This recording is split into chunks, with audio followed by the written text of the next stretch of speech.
welcome back to DD Rational. After the deep dive in our previous episode, we have some guests over from What's Poppin, helping us talk about the influence of pop culture and cinema. So hey guys, we have our guest today with us. Would you like to introduce yourself? Hello, I'm Yashasvi Gurung from the podcast What's Poppin. And I'm Rohit Negi from the same group as Yashasvi. So welcome guys. The first thing I want to talk to you guys about is what would you say is the general importance of cinema or social media in general in our lives? Well, cinema is like an art form, right? So much like many pieces of art, I think first of all, inherently art is just like an expression of one's human emotions in whether it be visual arts form or in this case it would be cinema, right? So if it's a movie, that is somebody has thought of some idea or an emotion that they wanted to portray on film, and that's what they wanted to show to the world, whether it be for their own personal just emotional gains or monetary gains or some other reason that they have. So I think it depends. It's unique for each person because every single person will be impacted slightly differently by whatever art form that they consume, because everybody has a different perspective and outlook on whatever art form or whatever they look at, basically, in everything that they have.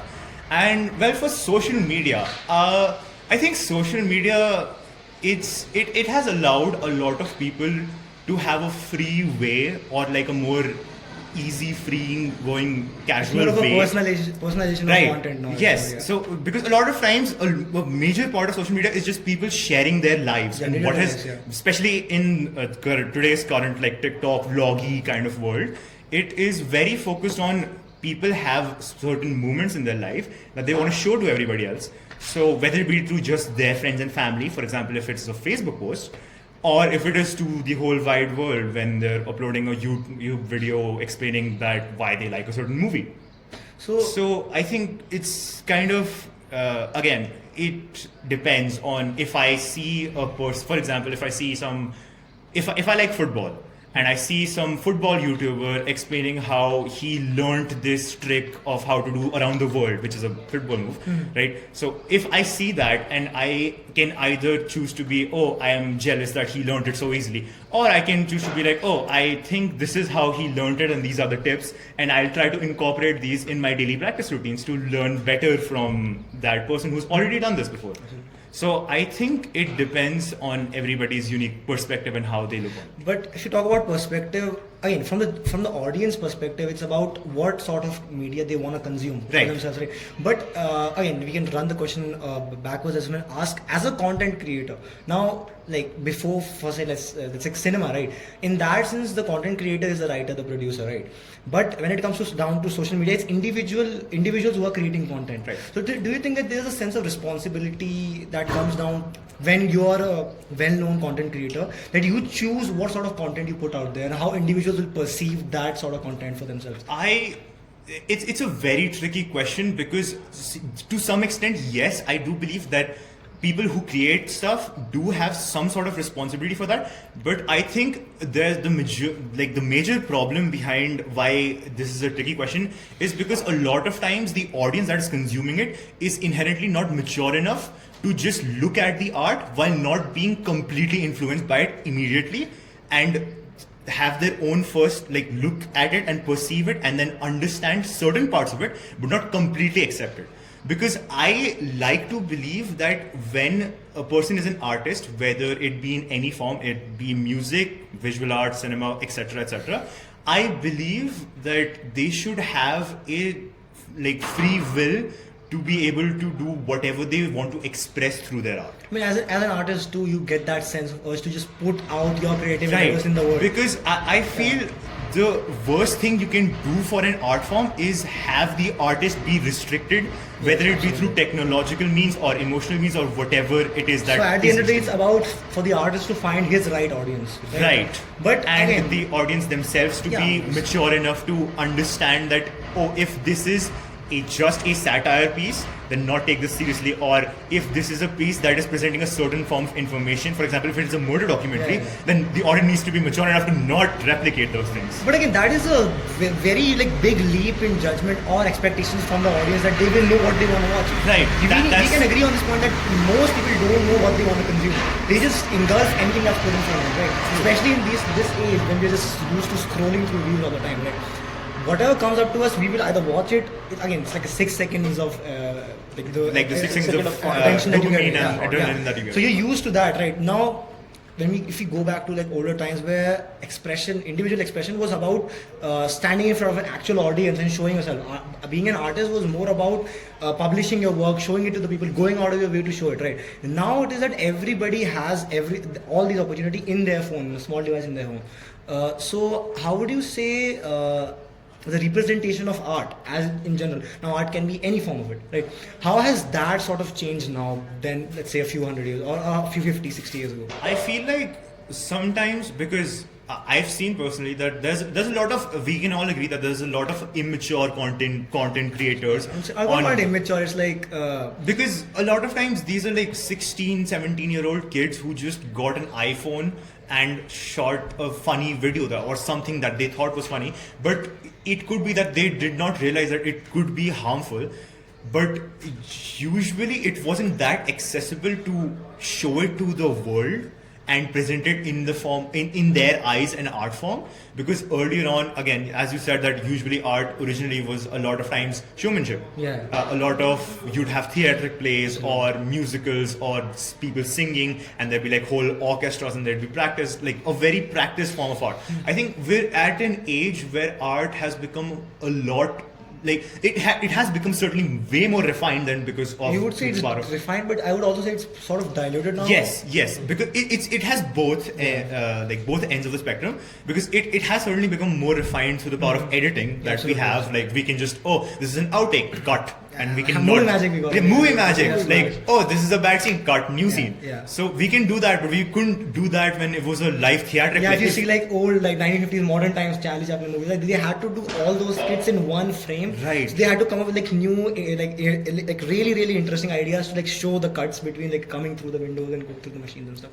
Right now we just have CGI and all that stuff. So and also the transition, you can just add a basic transition. If, for example, if this podcast wanted to switch to a different scene, add a transition effect, and then we're some other. Yeah, I'm sure we can do it right now as well. I'm sure Ayush will do it. Sure. Thanks, Ayush. Thank you. Yeah. So yes, it has become more refined in that sense, but also it has become more diluted because a lot of times it can just be, I can shoot a video of Rohit and I playing basketball and us just messing around with the basketball and hoops, and upload it and pretend that it's a video, an art form that I want to. Yeah, but like again, like coming back to your point as well that you only made, that you said that every piece of art has its audience, right? Right. Like for example, like I would ask this to Rohit now. What would you say? How does an artist realize what his own audience is? For example, as me, if I make an Instagram page right now, right? At one point, if I'm like consistently putting out videos, and maybe I'm not changing my content. Like he said, I'm just shooting a ball at the hoop and just expecting one day that some kid in the corner of the world will be like, okay, I want to watch this guy do something like with the basketball. How much, like how long do you think it takes for the artist to realize what his own audience is, and maybe if it's not working, he'll switch it up and maybe find a different type of content for himself? Well, I think it starts from the creator's interest, and after some time, by the audience criticism is refined. And I don't know. Okay, so again, I'll take this back to cinemas now, because like social media, social media is sort of helping us. Let's not call it social media. Let's just call it the internet, because like internet is what is helping us. Okay, social media is like very restricted now, right? Any sort of publishing that you do on the internet is available throughout the world, right? So again, me and Daksh were talking about this the other day as well. Like if you take like before like a few years ago, the only sort of cinema that you were used to was Hollywood, like old Hollywood movies, right? Now Bollywood movies, anime, you would say, Korean dramas, all of these are popular around the world. So again, internet is the reason why these are all popular, right? It has provided us, has made it accessible for us to go through unrestricted content throughout the world.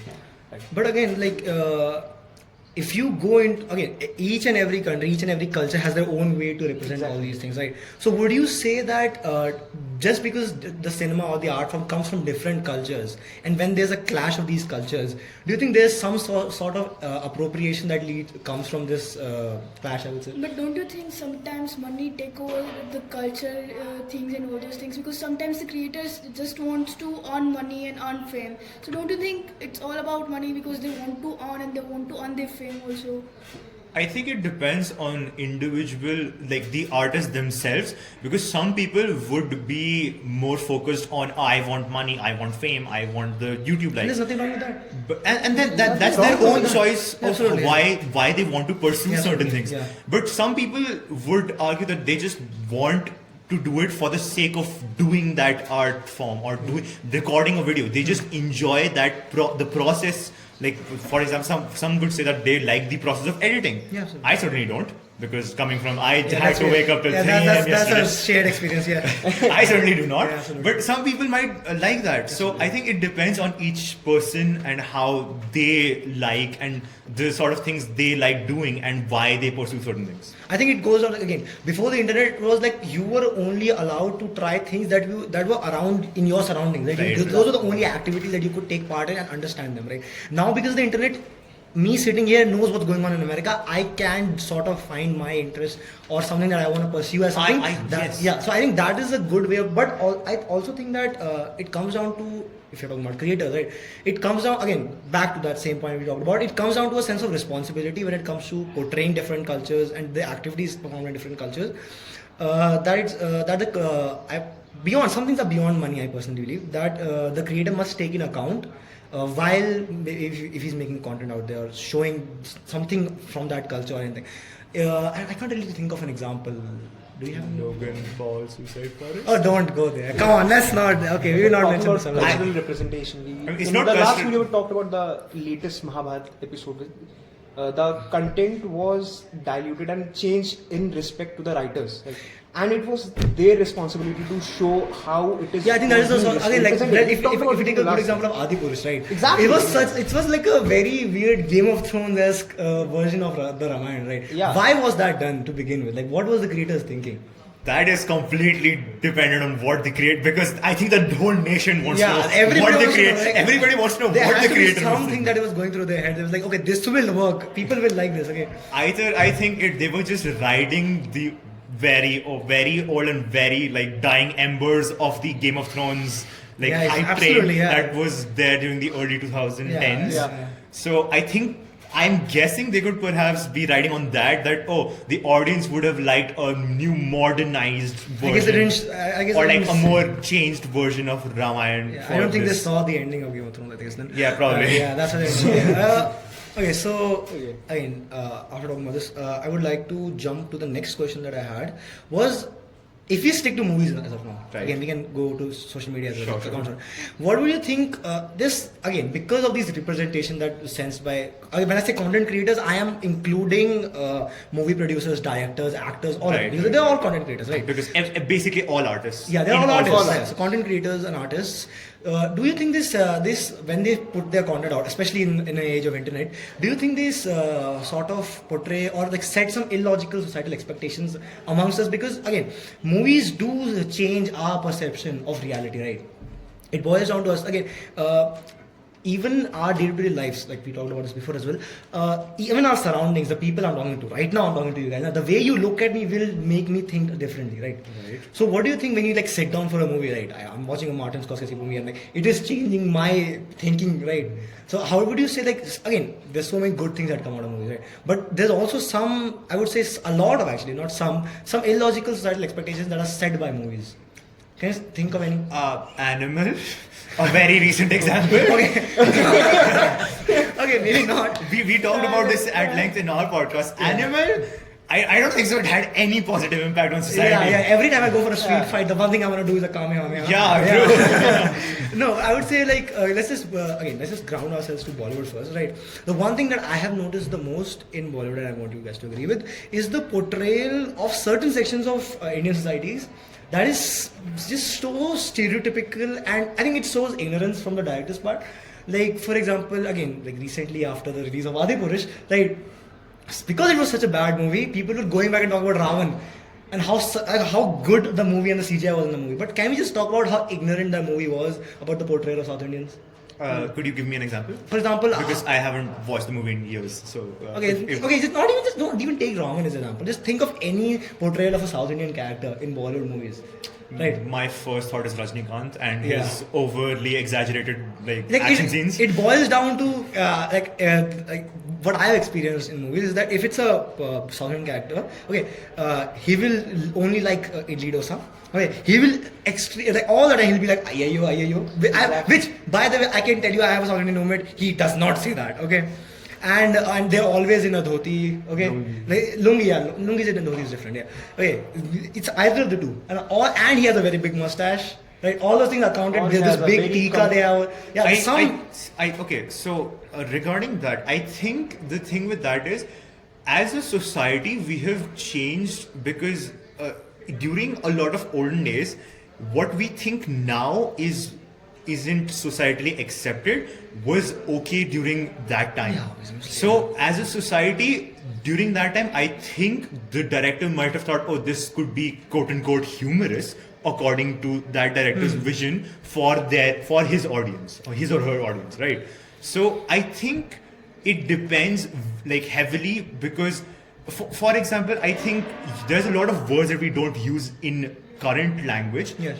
that we're very okay to say in the past. that we were very okay to say in the Yeah, past, yeah, and now we realize, oh, that was kind of slightly messed up. Yeah, and like, guys, maybe let's not say we that. we're not saying that. Yeah. But I think it originates from that because during that time, our society as a whole in the northern India parts was very ignorant towards South Indian culture because we weren't very exposed to that because I think India as a whole was very late to the whole digital revolution thing because I can still remember to this day when the 3G was still Oh a my thing God, in yeah, India that was a thing, and yeah. like YouTube videos used to take 20 minutes to 5 seconds. Yeah, absolutely. That was a time. Again, but like, yes, sir. But not even only in Bollywood movies, also in South movies.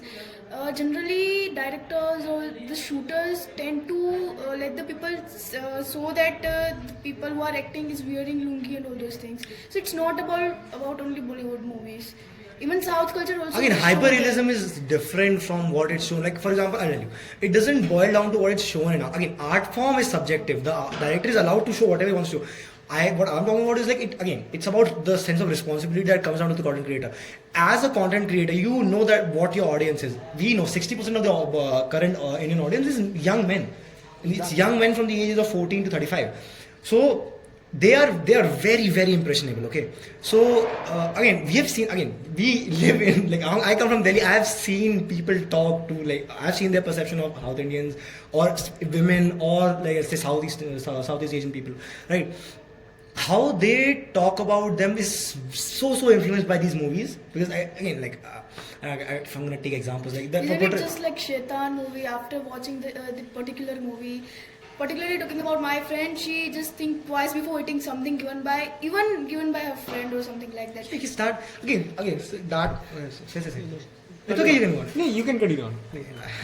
So like, I was talking about what I can specifically take from is the recent again when I go through Instagram, any Punjabi in the reel or any photo, you will find a lassi comment. Can you just agree on that? Yeah. Where do you think that originated? That is something. I think it's not even Punjabi. Sometimes I'm just seeing some people review Indian food and there has to be should have had a lassi. Yeah. Should have had a specifically mango lassi. Specifically mango lassi. I can tell you very sincerely, I am not a big fan of mango. It's good, but like Yes. it's not a staple, guys. Come on, right? So again, I mean, Jaljeera, talk about there's so many different things you can talk about. Most Justice of the for Ruaf foreign Sir. reviews- Justice for Ruaf Sir. Exactly. Most of the foreign reviews you'll see, their comments are filled with try butter chicken and mango lassi. Butter chicken yeah, and mango not lassi. every Butter Indian chicken, food is mango lassi. butter chicken and mango lassi and Exactly. samosa. Let's guys, come on. Come on. Like, give them dal makhani and tadka bhai. Come on. Okay, so apart again, so Palak paneer goes hard. big fan of palak paneer, right? Give them a few minutes and they'll call it cottage cheese. So again, talking about illogical expectations, right? There also comes a sense of body image, I think. Like every Bollywood star has to just be in the perfect shape. Every female star has to be slim, fit, and like very beautiful looking. Right? That sort of sets a very impressionable beauty standard for especially teenagers, right? I read this report. It said that around 69% of teenagers blame movies and social media for their false sense of body image and their insecurities. I mean, a quick example that comes to my mind is like Student of the Year. Oh my god, yes. Oh my god. Student of the Year 1, I think they're supposed to be either high schoolers or college students. Yeah. Siddharth Malhotra does not look like a college student in that movie. I mean, certainly not a first year. The biggest lie that I was ever fed as a kid was watching Kabhi Khushi Kabhi Gum, and that house, okay, Shah Rukh Khan's house, was apparently walking distance from Chandni Chowk. It's not. It's not. I have been to No, it's not. There's nothing like that. Come on, guys. No. I mean, yeah, talking about body positivity, I think it is not only Bollywood, even Hollywood itself has a lot of media art forms just have their tendency to show their characters as like the peak human.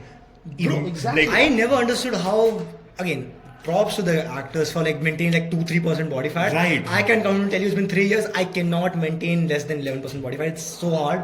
I mean, you have to starve yourself, dehydrate yourself for hours to even come close to that. I mean, I think I saw this one interview with Henry Cavill when Yeah, he was exactly. shooting for Man of Steel, and he was he was dehydrated for 4-ish hours while the shoot was going on. So yeah, it certainly raises a very bad body So it's more standard. of a it's more of a health concern than anything, right? Right. Because young men and women as well are portraying this idea that is the ideal body structure. This is what is desired. And because of that, I think it leads to a lot of body dysphoria, especially among young teenagers, because they see that this person is in the peak human condition. That must be normal for I think that is this also age. how some of the posts and content on social media is also portrayed, right? Because you see these fitness creators and these stars on social media, and again your feed is full of them, right? So every day the first thing you look at is your phone. You open up and you see these perfect model-looking people, right? And you're like, damn, I wish I was like them. And you hate, and you look up yourself in the mirror and you hate yourself. You don't realize that how you look is normal.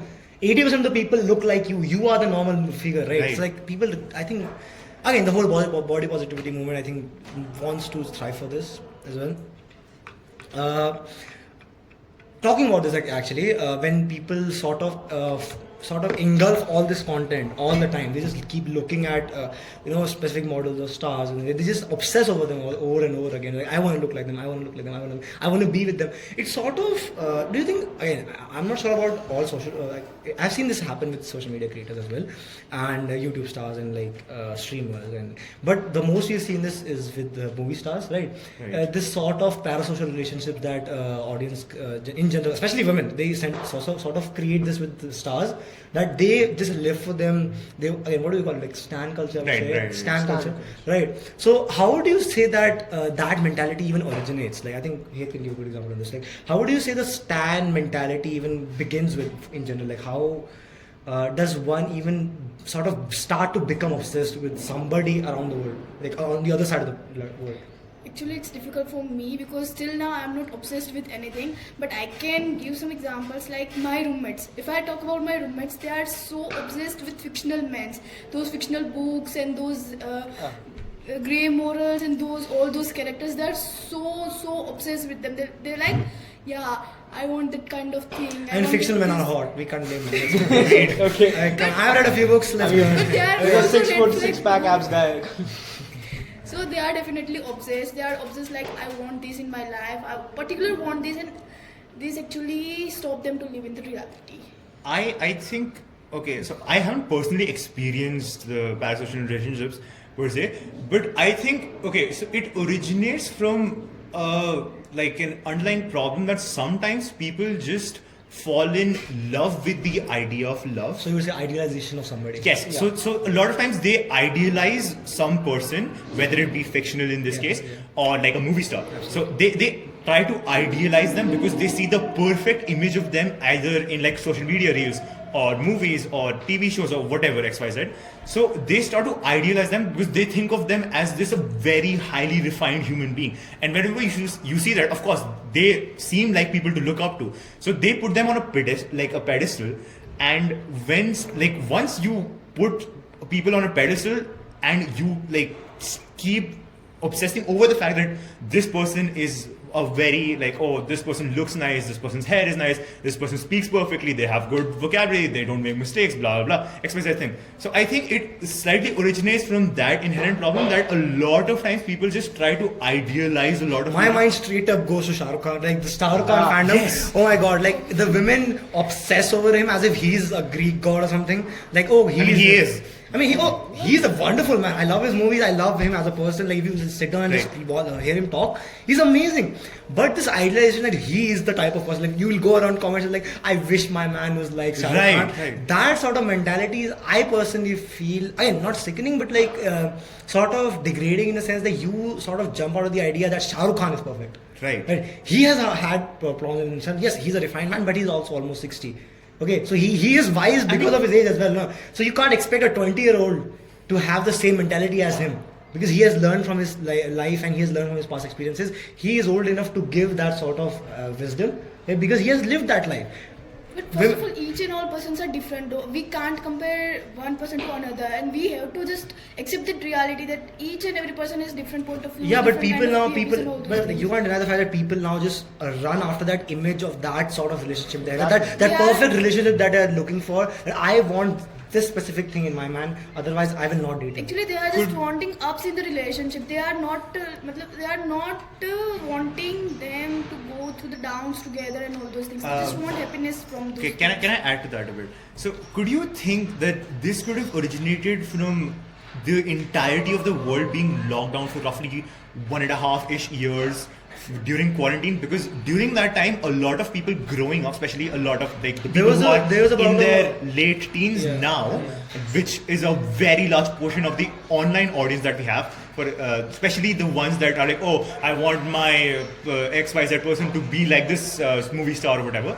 So could it be because we were completely locked off from other human contact, and for roughly 2-ish years all our human experiences were either people we already had in our house, like our family, or people that we saw online post videos on social media. So our perception as a whole, as a society, but especially a lot of people who were very addicted to social media during that time, which is understandable because the world was going through a very sad phase during that time and you didn't have a lot to do. So they were kind of locked in, and all they had to do, all they did for pretty much 2-ish years of their life was just scroll through these perfect representations of people, and because of that it kind of led to a weird perception, disillusional mindset that people have to be perfect. I guess the Ganesh Institute does this interview, and even Twitter posted all this. They said that around after 2020, the Stan, I would say, if you want to call it the Stan community, or the Stan comments in their posts, or the tweets,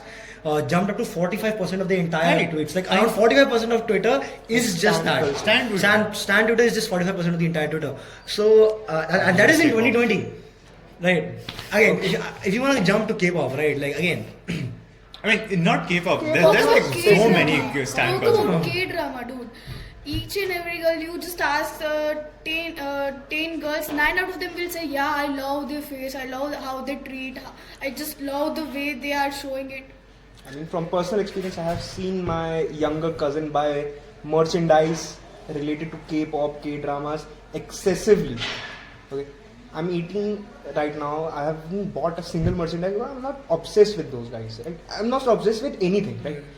But teen girls, especially in the ages of 13 to 18ish, right now, are so obsessed with mostly those kind of men, ideal men in their mind. Right? I personally don't find an obsession with this. I don't find a problem with that, because at the end of the day, if you look back to any time, there was something for somebody to be obsessed with. Right? So at this generation, you can just say that it has changed. But again, I don't find anything wrong with obsessing over the idea of people. It shouldn't be like that, because if they have to left a half episode and they have to work something, they'll blame you that because of you I have to learn. Again, So, see, it's all that is opposite because that's excessive extremism obsession. in any extremism Extremism in is any the sense. worst thing. Be it politics, be it Extremism is movies, the be it obsession over somebody. Extremism in anything is wrong. I'm talking about finding somebody attractive and being obsessed over them to a healthy amount where you It's feel fine. excited over the idea of them is good. Personally, I don't mind them. So buying merchandise and accessories is not That's wrong. not wrong. Right. I'm not saying it's But wrong. when it becomes Excessive. your sole duty and your life's purpose to worship them also, I think that is where it gets wrong. But again, that is You can see that the fan clubs fighting over each other because they're so Cancel culture. obsessively attracted or idealize that again, person. people are allowed to form their own bubbles. So I don't not, really. not bubbles, but like I think it like you may mention the age is around 13 to 18. I think the problem with that is again the whole rise boom of the whole K-pop revolution. I'd say it happened roughly around the time the Exactly. Corona quarantine Yeah, stuff yeah, happened. So I again, think it could it goes around. somewhere around. I mean, it has been The going on for first a time long I came across it was 2018, but I would say that it jumped extremely high in 2020. Right. I Numbers saw jumped it high in happen. 2020, Right. Right. Even I was part of the Minecraft Twitter, if I would say. Oh, God, Team SMP. Flashbacks. Oh my god, no, don't remind me. No. So I saw the real. Oh my god, the suicide comments I saw so many times. I was like, oh my god, they're extreme. Again, I think it's part of growing up, and we can't blame them. They're 30 to 18 years old, right? Exactly. I think It's a phase, Mom. Yes, it is a phase. Yeah. Because a lot of times these are just very young, impressionable people who just personally. Okay. Speaking from anecdotal evidence, I didn't have the K-pop thing when I was growing up, but when I was around 13, I had Pokemon. And let me tell you, I was obsessed with Pokemon. Again, yeah. So for example, for me, I wanted to be red. Okay. Yes. I don't care about Ash. Red was the golden person. Okay. For context, people who don't know, Red is a character in Pokemon. Yeah. We were like, what does that even mean? We just pop up a picture. Character Of from it, right? manga. They think of the color red and they're like, Yeah. he was obsessed with the red? No. No. Okay, so I wanted to be like Red. Right. Because I was so obsessed. He caught a Mewtwo, bro. He caught Exactly. a Mewtwo. I wanted to be like him. So I kind of get it. But I guess it depends on where it comes from. Like for example, the Korean culture and how they represent their stars and their fandoms. It's very different from how for example, our representation of movie stars is very influenced by Hollywood. Okay, especially after our understanding of cinema was heavily influenced after the British left, right? Call it colonial mindset or whatever, but our understanding of cinema was influenced by them. Bollywood, as the term, came from that, right? Yes. So I really don't blame them because again, the Korean culture and their portrayal of stars is very different, and how they treat them and the whole fandom around them is for example, I've seen my friends obsess over them, and I really don't mind it. Okay, sometimes it's very fun to just sit down with them and when they just start talking about it. It's very fun because you see the excitement in their eyes. I feel good for them. Right? It's like, thank God you have something to talk about. My life is miserable. Thank Damn. God you have something to enjoy, Yeah, and exactly, you have right, something that exactly. makes you feel like, oh, this is fun. I want to Exactly. do more At the end of things. the day, and- everybody has something that they Right. can just look at and be a part of and be mindlessly happy about it, right? For example, like me, if I study physics, let's say, or go to the gym or exercise, right? I love doing that. Right. I can do that without any reason at any point while sleeping. I'm happy. Right? So for different people, again, we are different creatures, right? I talked about this in the last episode as well. Right? Like if we can just get away from the idea that everybody needs to be the same and everybody needs to have the same interests and ideas, how about we just embrace our differences, Right. and it might lead us to be less difference at the end, right? Let's just not act as if you're not different, but embrace our differences, right? So maybe you're into short girls but you're into taller girls. Good for you guys, okay? Okay. I don't have a height. It's just an example. Yeah. I'm not judging. We're not No judging. judgment. No I judgment. don't have a No height. judgment. Let's not have a height preference, guys. Come on. Yeah. Let's not be heightist. Yeah, sure. Okay. Apart from the stan culture, do we have anything else we can talk about in stan culture? I think we really got over the stan culture, but right. The next thing, I would say it would be a really good time to add the interview clip that we have with Sudha Tiwari. Ayush, here. Ayush. This is your time. Ayush, Edit do it the here. thing. Do Do the thing. Hi, Ka-ching. Do the movie magic. Movie magic. Slam. I had a lot of fun having the interview. So, adding on what Dr. Sudha said, our idealization of celebrities and their lifestyles, we are having a false mindset, assumptions, perceptions. to what we say, sometimes to the point we try to copy them. Okay, we wear clothes as they are wearing. What we see is their hairstyles is very good, and we try to copy their hairstyles, their product. What if someone is advertising some product, we see that this actor is advertising this product, so we sometimes on the basis of that we just buy that product, and we start using that product. I mean, that adds up to our point as well, like of celebrity endorsement of products, right? In general, what we have seen also is, okay, if we run down to statistics to begin with, right? Statistics shows that celebrity endorsement leads to approximately 11% more brand awareness and 9% more purchase intent. That is a big jump in sales if you think about it, right? So again, going back to the first thing we talked about in the podcast was the responsibility when it comes down to a content creator. Do you think that, again, when especially a celebrity or social media creator, whoever is promoting a brand or a product, do you think a sense of responsibility lies in the creator's hand as well? What brand they're going to sponsor? Because at the end of the day, their audience is going to consume it, right? And there's a highly likely chance that they will buy it just because the content creator said it. I feel like with endorsement of products, it's much more, it falls much more of the content creator being responsible, because a lot of times the products that they endorse would have to be physical things or anything that they have to actually buy with money. Absolutely, yeah. So I think that would, like, rather than just them for in the other way where we were like, it was a tricky question because that time it was just their time that was being wasted per se.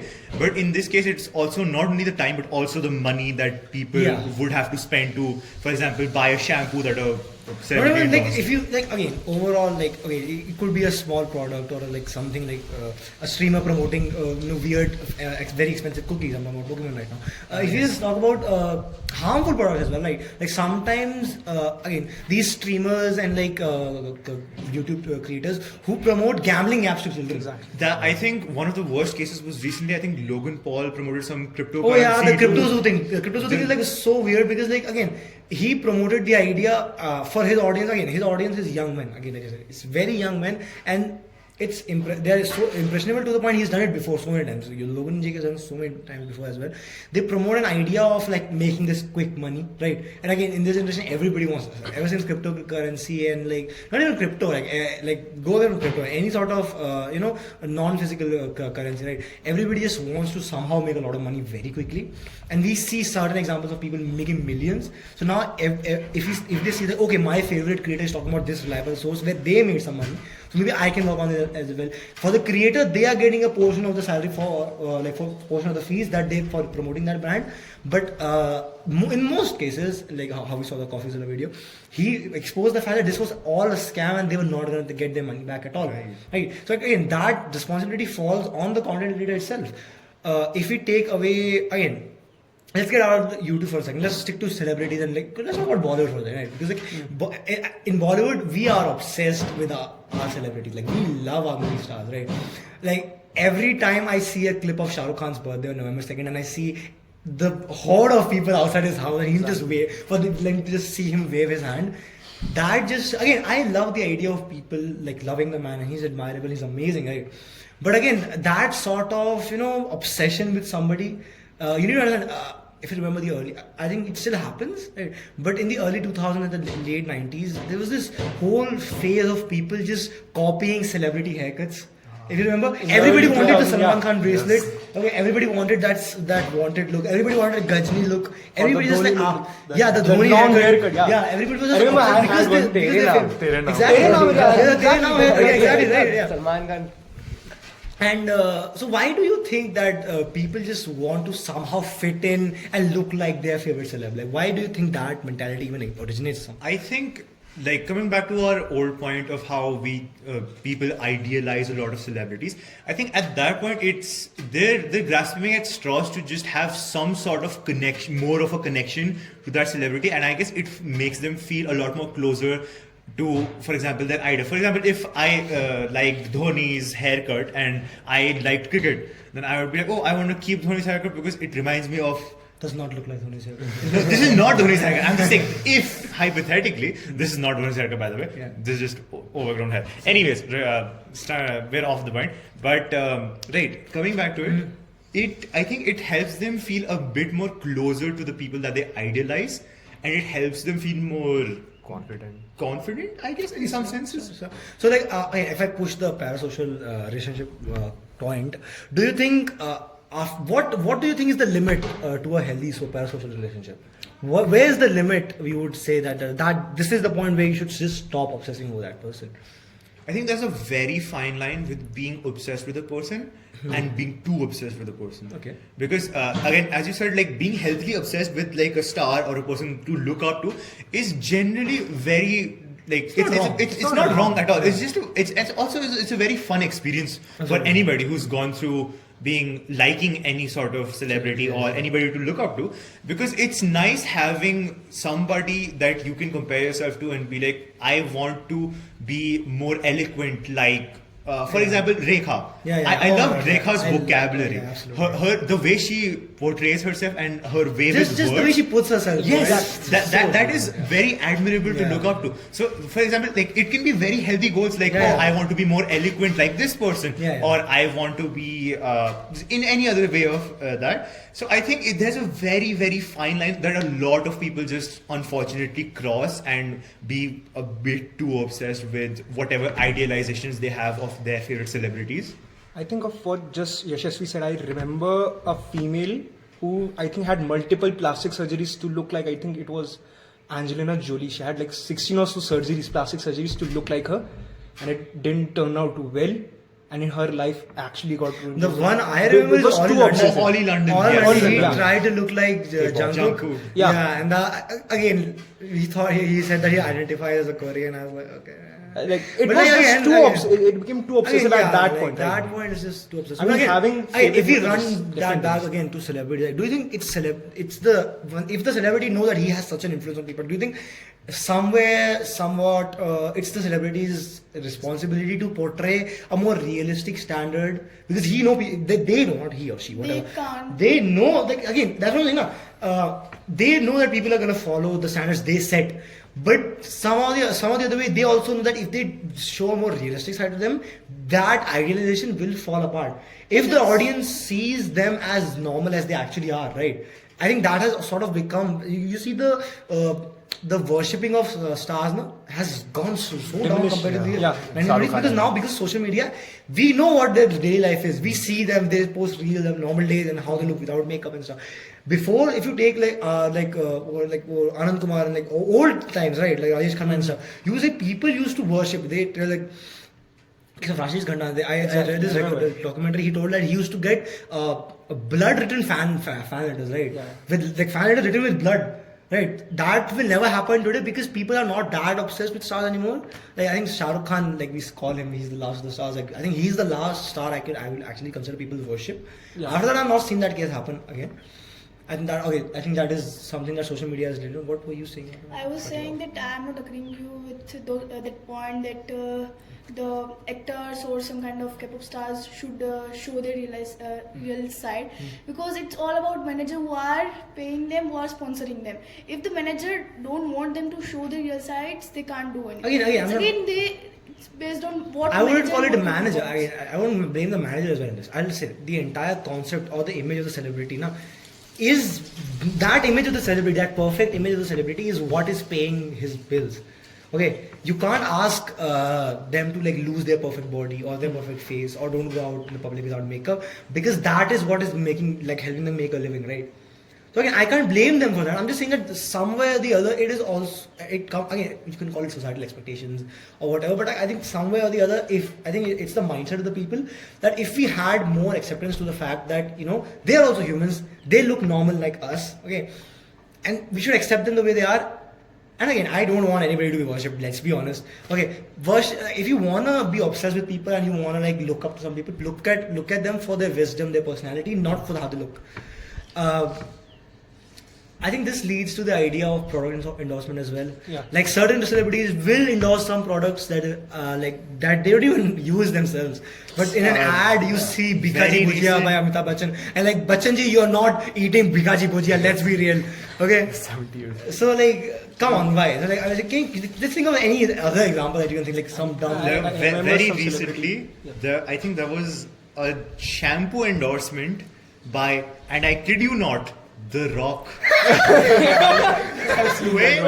Dwayne The Rock Johnson. Endorsed a shampoo product saying, if I had hair, I would use this. Obviously, yeah. Why not? And that was the most. Like, Wow. what? In what world will somebody That's buy why this? Stephen Hawking's like, advertising stairs. Like, what? That's not what anyways. Okay, so let's think of some other. I'm sorry. I mean, I never there's using like a bad Vivo phone. celebrity endorsement. I remember using a Vivo or Oppo phone. Like, they endorse Vivo and Oppo phone, but then you see them in an iPhone and like, what is Vivo? Again, I would say like when you take in consider like if they are like ambassador or something, then they are allowed to do that. I don't mind that, right? Yeah. Using a smartphone or a product or like, I don't argue with that. It comes to like daily use product, grocery products that I talk about, right? Yeah. For example, you see again coming back to Amitabh Bachchan, Amitabh Bachchan giving up the ad for Maaza. Sir, you are not drinking Maaza. Sir, you are a beautiful old man, but you do not drink Maaza. That body is not from drinking Maaza. Okay, I am sorry. Okay. Same goes for like again the most mind-boggling ad series is the Subha Kesari thing. Vimal. Oh my god. Ajay Devgan promoting Zubak. I first saw Ajay Devgan do it. Ajay Devgan, then Akshay Kumar joined in, then Shah Rukh Khan joined in. I was like, multiverse of madness. What? Like, what is going on? This is the Marvel Cinematic This is the real Marvel. Like, Vimal universe, man. I was like, damn. I think like, how much are they paying the celebs? Like, it comes up to the idea like the celebs are obviously not using them. Like, it comes on the fact that the celebs will do that ad promotion as long as they are paid for it. Right. Like they don't care. I used to watch like old ads of like Shah Rukh Khan and Akshay Kumar promoting the Akshay Kumar doing the bounce biscuit ad. Yeah. Like, sir, have you seen your abs? You do not eat bounce biscuit. Okay, the amount of calories in that biscuit, you are not having that. So again, it comes back to the idea of responsibility, right? It's the content creator's responsibility at the end of the day. Again, they're making money, I get it. But some way or the other, you have to take into account that you are influencing people's perception. They will. You go to again, like for example, the Ching's, the Ching's you Chinese, see yes. Ranveer's face on every single 10 rupee Yes. packet. You're like, don't you think a kid will gonna be like, oh mom, Ranveer Singh's photo I want? Meanwhile, I've seen- Ranveer Singh is the most jacked person. Yeah, eating, he's the most like, energetic person out there. Okay, he does not eat spicy Yes. noodles. He's not eating chings masala. I'm not saying that don't promote these things and don't have fast food. I'm not saying that. Okay, but I just think that it's sort of again for the people who don't have the idea of how a diet works because. What 80% of Indians are protein deficient. Let's be honest. We do, like a lot of us. 80% of the world is probably protein No, deficient. it's well. If you're talking about Indians, like 80% of the Indians are protein deficient. It's the case is much better in other countries. The non-vegetarian countries have it better. In our country, we have just accepted the idea that dal chawal is enough protein. It's not. Okay, it's amazing. I love dal chawal, but like again, you need good protein sources, right? So our idea of diet is very messed up, I would say. So when you see ads like like the Maggie ads, or they say that okay, your Maggie is the perfect breakfast. It's not. It's a sodium packed meal that should not be eaten apart from like I don't know once 2 weeks. That's more than one, right? Again, the way celebrities show it is the way that it's like it's amazing. You should have it. It's very healthy and like you like again recently what was the milk powder brand, the chocolate milk powder that you mix in Bonvita or which one? No, I think One brand was sued for like fake advertisements because they lied about how good it is for your health or something. And again, Patanjali also. Horlicks was a Horlicks, I think it was Horlicks, yeah. Again, because they say that it helps in increasing your height. It doesn't. Patanjali also sued. Patanjali was sued because his entire again. I will not call like Baba Ramdev a celebrity. Even though he's treated like one. Products I think failed the check. If I remember correctly. We don't go there, okay?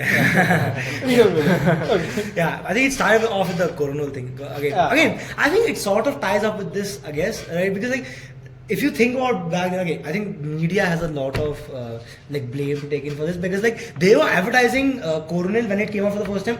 He never reached an ad for Coronel, but Coronel was on every news channel and they were talking about it.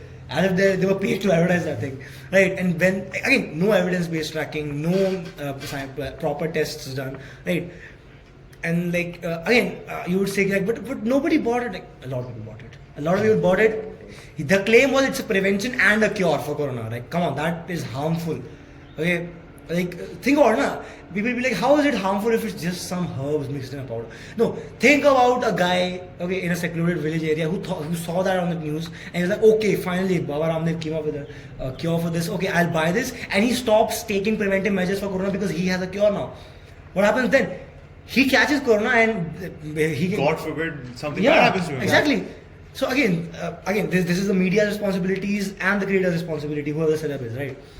Apart from again celebrity endorsement in this sense, again talking about responsibility, I guess endorsement is a big part of this. But if we talk about going back to one of the topics I was talking about, in the case of responsibility as well, if we talk about representation of certain sections of the society, especially in cinema, right? Do you think that sort of representation regresses the audience perception of that section of society? For example, one thing that I have noticed all the time is that if, specifically in a Bollywood movie, if there is a homosexual character, okay, if there is a homosexual character in the movie, he will be extra flamboyant, okay, over the top, always hit on the main character who's the male guy, and be extremely uncomfortable. Student of the year.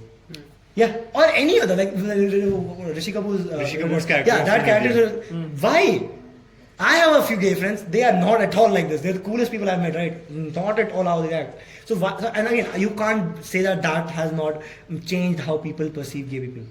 Very much so. I mean, the boiling down of it originates from like having stereotypes and having bad stereotypes in any form or any art form, whether it be theatrics or cinema or even stories, because sometimes even in stories there's like a lot of bad portrayals of I mean J.K. Rowling's portrayals of a lot of minorities in the Harry Potter series was they had underlying it was slightly offensive. So I think it comes from that, because you can have I don't think, because a lot of times the director or the writer will just put that in just for having it as a humorous stereotype, as a comic relief humorous stereotype. Sometimes I think it shows the director's intent as well. Like for him, if that's a comic relief, then that is the mindset that the director takes. Right.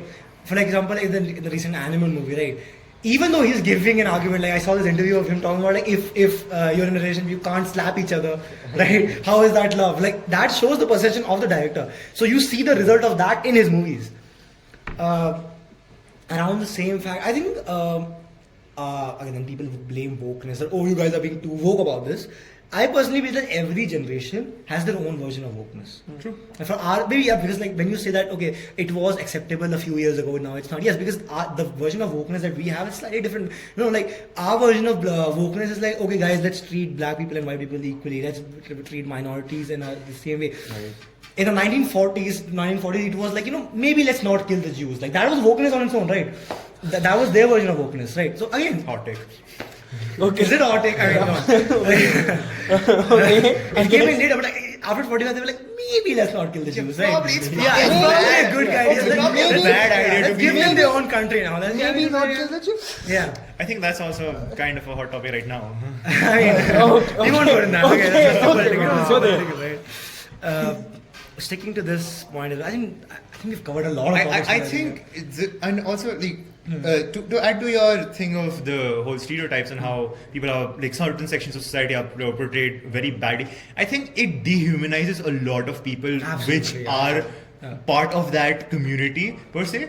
Like it boils them down to just a few characteristics, and people just expect them, oh, this person is just these characteristics and not a complete human being. Yeah, so like we just sort of like again coming back to your point of the whole South Indian stereotype of the only they like idlis and the whole lungi whole thing.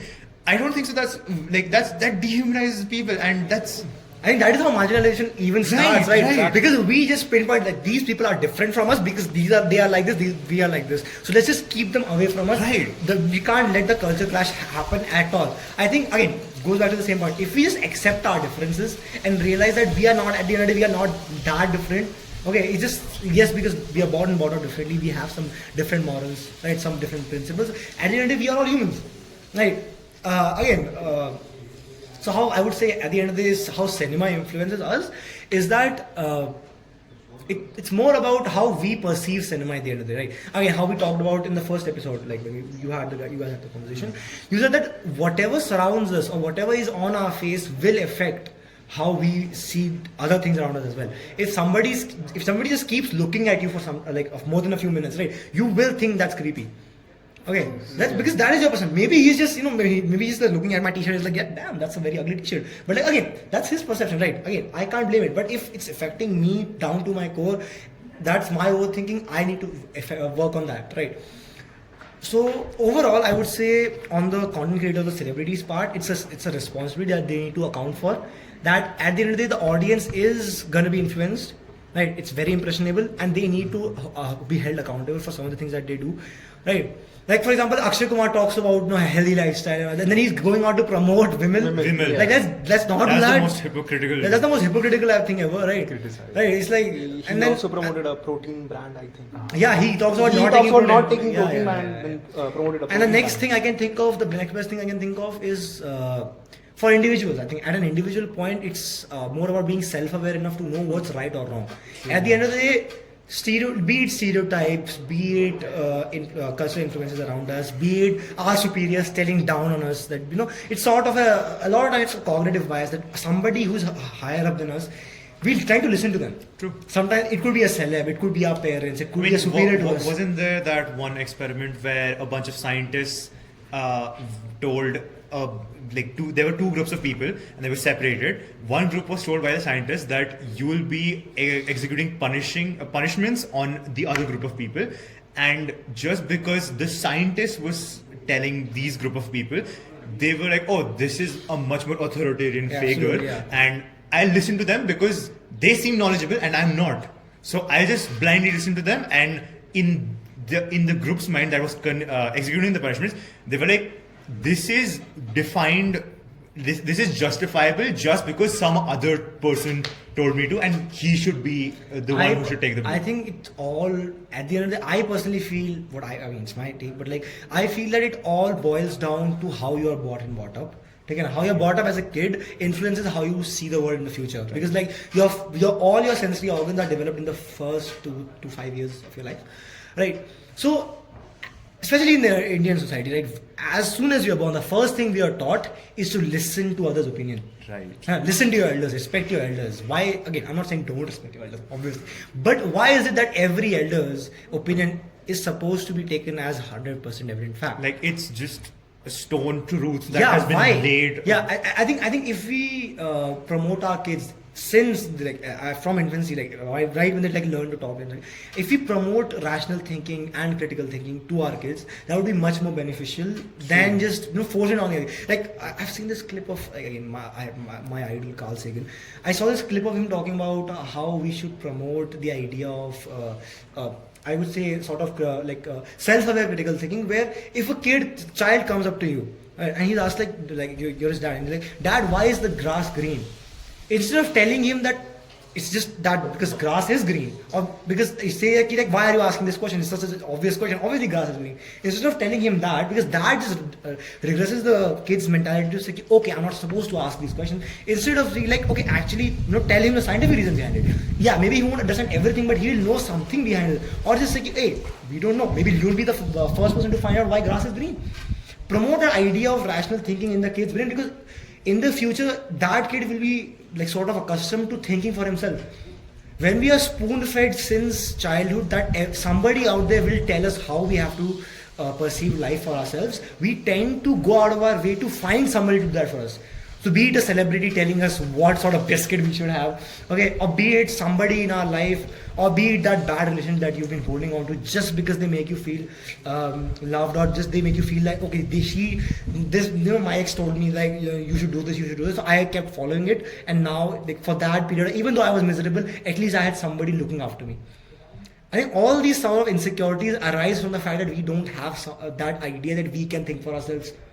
I think the lack of critical thinking and the lack of curiosity in a lot of kids leads to a lot of adverse effects later on down the line. Whenever the kid would see things later on in life, he wouldn't question them at all. Yeah. And that raises alarms because that's because he won't have that curiosity. And especially one of the best things that children have in their childhood is the inherent. I think we talked about this before. As humans, we just love to find patterns. Yes. Yeah. We just see something and we love to find patterns. This is why symmetrical things are so beautiful, right? We just love symmetry. Patterns are so beautiful, right? Even if I asked you to these chairs around us, if I asked you to sort of arrange them in a beautiful manner, you will arrange them in a symmetrical manner, right? Because that is something that we as humans evolutionary have learned to be nice, right? If we take that out of a children's mindset, that she shouldn't be curious about the idea of how something works, why something is happening, why if this exists, why does it exist? You need to understand, if these questions were never asked in history, we wouldn't be where we are. Right. Us as humans, it's a blessing and a curse. Where we find patterns, we try to understand why those patterns are happening.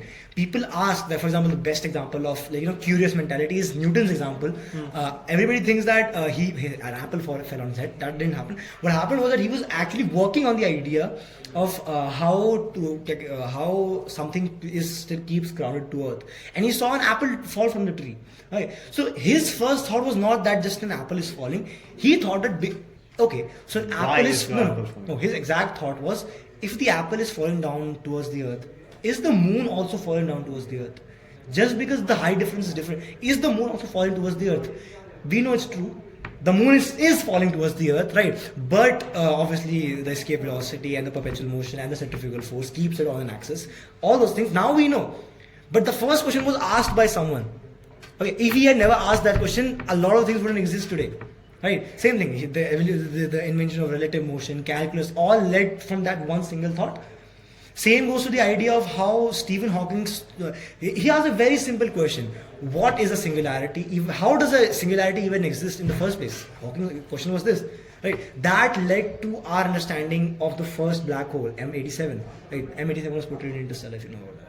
Okay, so as of now we have captured two black holes, M87 and the Sagittarius. Sagittarius is the one in the middle of the Milky Way.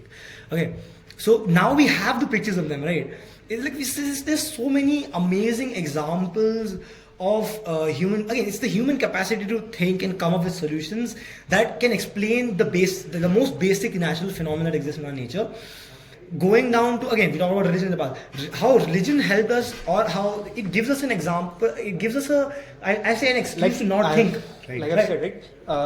People hate the unknown, and to fill in that unknown gap, we put up things that we can't comprehend just because it gives us some sort of comprehension of that. We talked about the God and the gods. How do mythologies exist? A very famous example is if you read up in Greek mythology, a lot of times the reason why a lot of Greek gods exist is because people didn't understand why things work a certain way. Exactly. So they just made up gods and mythical things I think that is to how explain that is. But I think that comes from an inherent human evolutionary trait that we've developed over the years of surviving through different generations of mutations and evolution, that we as humans, any life form, it's inherently does not want to die, right? Yeah, the survival instinct just wants to find the known in the uncertainty. Right. Yeah. So any life form would want to know things, because if you know something, then you know what it can do and what it can't do. So if the fear of the unknown is one of the most primal fears that any living species has. Whether it be you fearing, for example, if you saw an animal that you never have seen in your life, you would obviously be a little bit careful of it. Yeah, absolutely. Because basic survival because that's your own basic survival instinct that has been entrusted to you through years, millions and millions of years of evolution that you've had, that led to the survival of the human race to this date. So I would say even after so many, again you said millions of years of evolution, do you think we have come up to this? We are at this position in our evolutionary point, and we have sort of become ignorant to the idea of evolution at this point, and we don't even like think that how effective evolution has been. Again, we have strong evidence for evolution, right? Still, people out there don't. There's a good chunk of population who doesn't even believe evolution exists. So do you think like as a species we have become ignorant to the two natural phenomena around us? I think it probably relates to some sort of cognitive bias and their pre-existing notions that they've had in their head for a very big amount of their own life, that has led to them being like, oh, if there's this new information that completely shatters my worldview, I'm not comfortable with accepting that. Like if some person from, let's say if you were a time traveler from the future and you told me Newtonian physics and every single understanding of physics that you have now is pointless. You should completely think of this new thing. And I have spent a big portion of my life studying that specific topic. I'll not believe you. I'll think you're some sort of crazy person who's just selling me some sort of idea for your own benefit or something that I don't know. And I'm not comfortable in, again, accepting the unknown because I don't know what you're talking about. I think it shows such a incredible part of human nature where even as humans, even as like smart, educated sounding humans, we sort of have this battle in ourselves that will think about this. Do you, as a human, do you really think that the laws of nature will bend according to your basic beliefs, or should you change your beliefs based on the laws of nature? Right. This is a constant battle that people have in our heads. Right. Again, the Newtonian physics. Right. This happened in the early 1900s. Right. When for the first time when Planck gave the idea of quantum mechanics. Right. People were like, no, we've been following Newtonian physics for like 300 years now. No. Go away, right? And then until there was substantial evidence for this. Unless Einstein came in, Planck's were made fun of. Now we just like we have Planck's number and all that stuff, right? Again, we've talked a lot today, right? And I had a lot of fun with you guys. The last question I want to end this with you guys is I want to ask you this. Speaking of inventions and like how life began, how the first thing, I think the first big leap for human evolution was fire. Probably. Right? Yeah. So I have this question in my head. What do you think? Was fire invented or harnessed? It was probably harnessed because I'm pretty sure some caveman out there, some sort like, oh, there's a thunderstorm and now a wood plank is on fire. I wonder what that does. And like he went around, go touch. I was like, oh, this is warm. Maybe when I'm cold, if I can see this thing, like there was some sort of question. Again, he was curious. Exactly. He wanted to find out what this thing was. He was, again, obviously probably cautionary because he doesn't know what that is. But there was some sort of curiosity to understand this thing, that what is this thing? Why is it working this way? What does it do? What can't it do? So it boils down to, your own sense of curiosity and how you perceive things. So at the end of the day, I always say this, it's your own responsibility how you shape the reality around you. Again, reality is at the end of the day a construct, right? It's a social construct that you frame around you. The way you see the world is completely different on how I see it, okay? So it's my responsibility to make it worth living for at the end of the day, right? So I personally believe that you should question each and everything, and not with the arrogance at the end of the day, but like a sense of curiosity. Right. I try to find answers in everything that you see, and if you find an evidence-based, rational answer, stick with it until you get the next. That is what the scientific method is at the end of the day. Right. I feel like everybody needs to have a healthy sense of curiosity to just function as a human being. Because like if you don't, then you're losing out on one of the biggest evolutionary traits we have over other animals. That is our inherent sense of curiosity to learn and understand things. So yeah, that was fun, guys. Yeah. See you later, guys. Bye. That was a very terrible way to end the show, but yeah, thank you. We'll see you guys next time. Thank you. Bye.